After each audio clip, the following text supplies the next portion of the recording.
Phone নিয়ে গেছে, আমার ওয়ালেটে অনেক কিছু ছিল ইম্পর্টেন্ট, সব কিছু নিয়ে গেছে।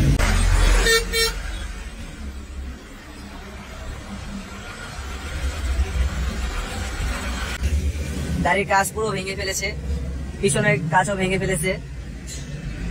আমাদের সাথে যা ছিল সবই তারা ছিনতাই করে নিয়ে গেছে।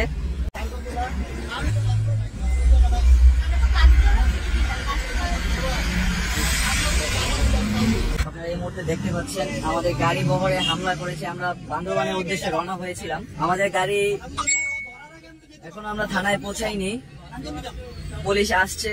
আমাদের গাড়ির কি অবস্থা করেছে দেখুন। আপনারা জানেন আমরা পশ্চিমবঙ্গের যে ছাত্র আন্দোলন নির্বাহী কমিটির মেম্বাররা আমাদের সাংগঠনিক সফরে আমরা বান্দরবানের উদ্দেশ্যে রাত 1টার দিকে রওনা দিয়েছি। তো আমরা এখন এমন একটা জায়গা আছি, সেটা হচ্ছে সোনারগাঁও থানার মধ্যে পড়ছে, কুমিল্লার একটু আগে।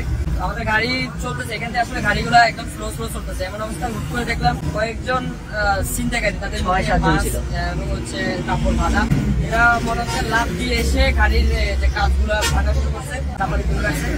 আর হচ্ছে অনবরত সবাই হাতাহাতি করে আমরা নিচ থেকে সব দিয়ে দিচ্ছি, কারণ হচ্ছে এখানে আমরা আমাদের সাথে আমাদের নারী যোদ্ধাদের সহযোগিতারা আছেন, আমরা সবাই জীবনের নিরাপত্তার কথা দিবে। তারপরে তারা আমাদের গাড়ির পাশে অনেকগুলো গাছ ভাঙার কারণে আমাদের যে অনেকের হাতের টুকটাক কাটা গেছে। সেটা হচ্ছে এমন একটা ব্যস্ত রোড, মানে আমার কাছে একটা জিনিস খুবই আশ্চর্য লাগতেছে যে পুলিশেও আসলো, পুলিশ বলতে কি একজন গার্ড আসছে আর তারাও নামতেছে, মানে তারাও চলে যাচ্ছে একদম খুবই নিরিবিলি।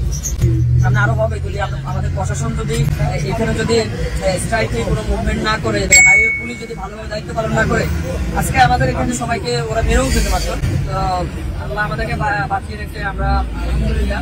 তবে পুলিশ প্রশাসনের কাছে এবং জনগণের কাছে এটা আরো বেশি নিরাপত্তা করার জন্য সংশ্লিষ্ট সবাইকে সচেতন হতে হবে, সতর্ক রাখতে হবে। পুলিশ আমাদের মাঝে উপস্থিত হয়েছে।